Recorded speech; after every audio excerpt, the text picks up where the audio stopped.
Hey everybody, Bill Caskey here. It's 8:30 Eastern time. I am live today again. We've been at this now for a couple of months going live, but about 2 weeks doing it every day. So I hope you're enjoying it. I get a lot of great comments from you, from people like you, maybe not from you personally. You haven't commented yet, but I do enjoy reading the comments. So if you're on today, make sure you let me know where you're calling in from, callers in from wherever you're calling in from. Okay. Today I want to talk about confidence. And it is one of those, I even said in the write-up here that I think it's a skill.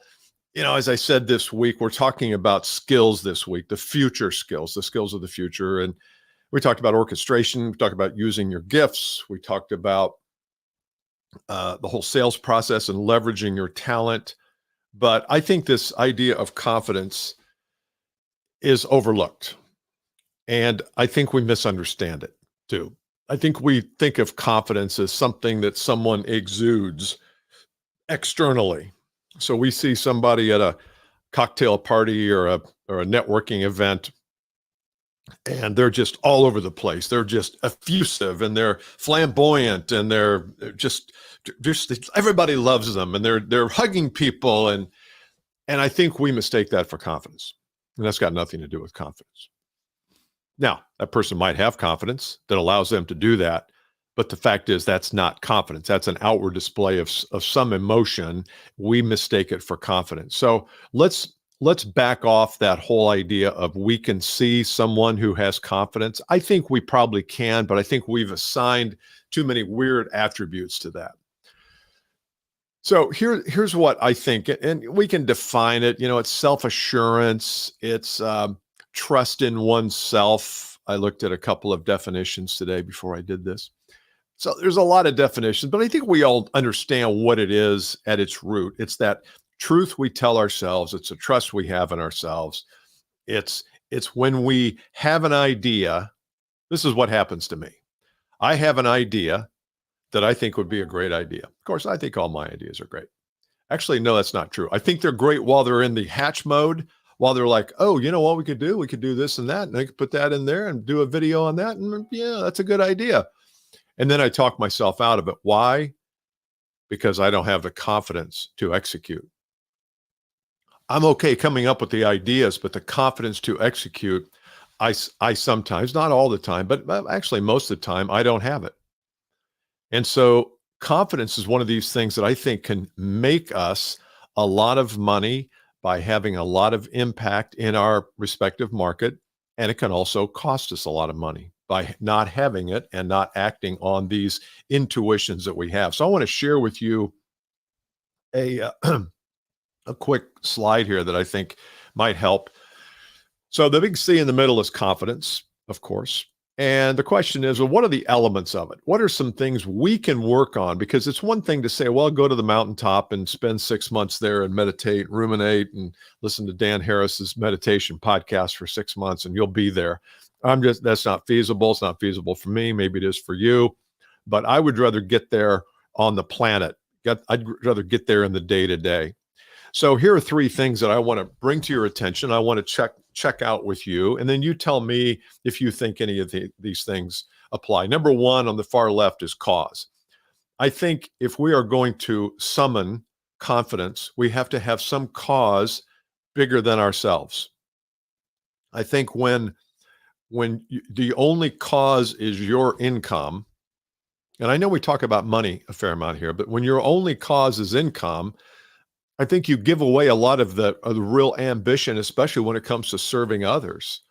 I mean, I feel like my purpose is what my cause is, or purpose or mission is to take what I know, repackage it, and get it out to the world free and paid so that people can take advantage of it.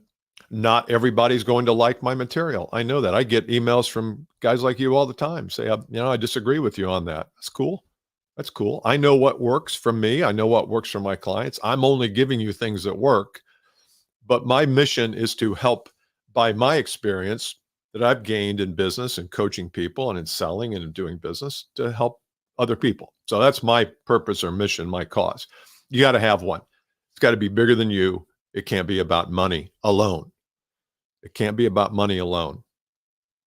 I think your cause should be about the work you do. If you're a CPA, I think your cause should be helping business owners create wealth by understanding the numbers of their business better and tracking them and keeping the books correctly. And I mean, there's a whole lot of mission behind what a CPA does, what a good CPA does. If it's just a mission about making money by doing people's taxes, I don't think you grow that much. So number two is on the far right is capability. If you're going to have a cause, then you have to be capable, skillful in, okay, how am I going to execute on this? So capabilities are important. Skills are important. Abilities, capabilities, skills. Do you have what it takes? Are you constantly working on your game? I was talking to a guy the other day who he called me up. I don't know if he'd watched these, but he'd call me up and said, "Look, I've got some issues in my company. I've got 3 or 4 people. We're not doing well. I mean, we're making money, but we're not even close to operating to our, at the edge of our potential." And I said, "When's the last time you invested in yourself?" He said, "Probably college." And this guy was probably 40 years old. I said, 18 years? He says, "Yeah, I don't invest in myself."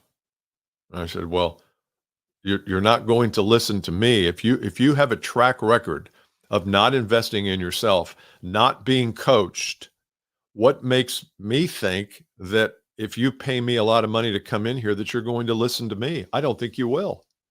Because the fact is you won't. If you've never had a coach, if you've never hired a coach, if you've never had a mentor for 18 years and your business is doing okay but struggling, do you not see the correlation?" And I'm not pitching coaching. I don't want your coaching business. If you're like him, especially. So I asked him, and he said, "I know." He said, "I'm the problem inside this company," and I hand it to him for that. He says, "I'm the problem." So we're still talking. I don't know what we're going to do yet, but I he needed to tell me and convince me that the problem was him and he was willing to change, and at a time when he really hasn't changed much. So my capability there is I've got to be capable of working through that process, and I've got to be strong. I've got to understand my game. I've got to believe in my product and my solution for him, because if I don't, I'm not going to be able to have the integrity to hold him accountable. If I just wanted the deal, I could have said, "Yeah, it's 750 a month or 7,500 a month or whatever." And then try to talk him into the deal. But how good's the training going to be if he's not committed? It's not going to be good. So why would I take that deal? Why would I take that account? Now I know that you're not in the business I'm in. Just talked to a VP of sales with a large North American telecom cloud company. Um, and corporate people don't give a shit about you. They don't care about your well-being, your emotional well-being. They don't care how much you've invested in yourself. They don't care if you believe in the product or not. What they care about is, are you delivering numbers to me? And sometimes you get sick of that. You get tired of that. And then you rebel, or you just work harder, and at some point it takes its toll on you, and you become addicted, or you have a breakdown, or you lose ambition, you burn out, you get stressed. All that stuff happens. So you've got to have the strength and the capability to do things the right way in a world where it's trying to take you down paths that are not good for you. And the corporate thing was just an example of that. But it doesn't have to be the company that's telling you to do something you don't want to do. Sometimes it's us. We tell ourselves. I don't know if you watched yesterday. I said, you guys who are continuing to rely on cold outreach to grow your business are nuts. I don't understand it. I don't understand if it's this work ethic that you just feel like, oh, that's the way my granddaddy did it that way, and my daddy did it that way, so I got to do it that way. Is that what you think? Or is it because your leader is trapped back in the 1990s and that's the way he grew his business? So when you come to him and say, "Hey, I've got an idea, boss. Let's do a YouTube video show where every week we go out and interview a client and we give people kind of some value. We give them some tips and techniques." And you know what your boss is going to say to that if he's trapped in the 90s? He's going to say, "Get back on the phone, pal. We're not doing no stupid YouTube video. YouTube's a fad. It's going away soon. Why would you want to devote any time to that? Get back on the phone." If he says that, you quit. You leave because he's not going to change, or he leaves. He leaves. He leaves or you leave. And I know some of you are saying, "Well, come on, I just can't quit." Well, that's how you're set up for the next 5 years. If he's not going anywhere, you have to go somewhere. Or you have to convince him that you're right and he's wrong and figure out a way to do that in a gentle way. But anyway, the bottom line is you've got to have the capability to execute on the cause. Third area is clarity, the very bottom. Clarity is the thing that gives you confidence. If I were to remove 2 of these and leave 1, I think clarity is the one I would leave. So what do you need to be clear about? You need to be clear about what your vision for yourself is. If your vision for yourself is sitting in a room making cold calls all day for the next 10 years, if that's your vision, okay, that's your vision. Then carry on. That's not most people's vision. So what is your vision? What do you want your life to be? That's part of that imagination. So what are you clear about there? If you're not clear about that, you will go down all sorts of paths. I've been there. I'm working through right now what my vision for the next, I don't know, 5 to 10 years is. And it's work. Sometimes you just have to get a blank piece of paper out. I've got some 11 by 17 in there with some markers and just start marking. Just start dreaming and listing and bullet pointing and categorizing and bucket listing, just seeing what hits. Because at some point you have to have the confidence to execute, but clarity is critical. I was in a meeting about a month ago. I might have told this story. I can't remember where I told it. A lady who had to make a very difficult call. She had to make a call on a prospect and they were getting ready to, I can't remember exactly what it was. Maybe it was a client. They were getting ready to leave. Anyway, the call had a lot of gravitas to it. It was a big deal. And the CEO of the company said, "Charlotte, you got to call them and then you got to save the account." And she raised her hand in this meeting, a training meeting. She goes, "I have no idea what I'm going to say." I said, "Okay, let's work through it." And we worked through it. And guess what she did? She executed. She did exactly what we talked about doing. And guess what happened? The client stayed, or I can't remember. It was resolved positively. I can't remember exactly what it was. Now, had we not gone through that, I'm not saying that my way was the only way. There's 3.5 million sales trainers out there. Probably any one of them could have given her the right answer, but we took the time to get clear. We took the time to get clear. You sales leaders, VPs of sales, CEOs, presidents, if your people have large contracts and big deals that are pending, and you have meetings and you have you have presentation meetings, you had better be saying, "How are we going to do this? What's your plan here?" And if the salesperson says, "Well, my plan is just I want to get them giggling and laughing and standing on their head, and then I think I'll get it," that's not good enough. Well, maybe that is good enough. I want to hear exactly how are you going to execute this call? What's the first thing you're going to do? What's the second thing? What's the third thing? Remember yesterday we talked about orchestration, and a couple of days ago we talked about the winner of the future is the person who can orchestrate. That's what I mean, orchestration. Are you clear about the path you're going to take? Greg Walters, hey, good morning, Greg. Good afternoon, wherever the hell you are. I am in Indianapolis. So clarity is critical. If you're not clear on the path to take, then the path will roll up on you and you won't see it.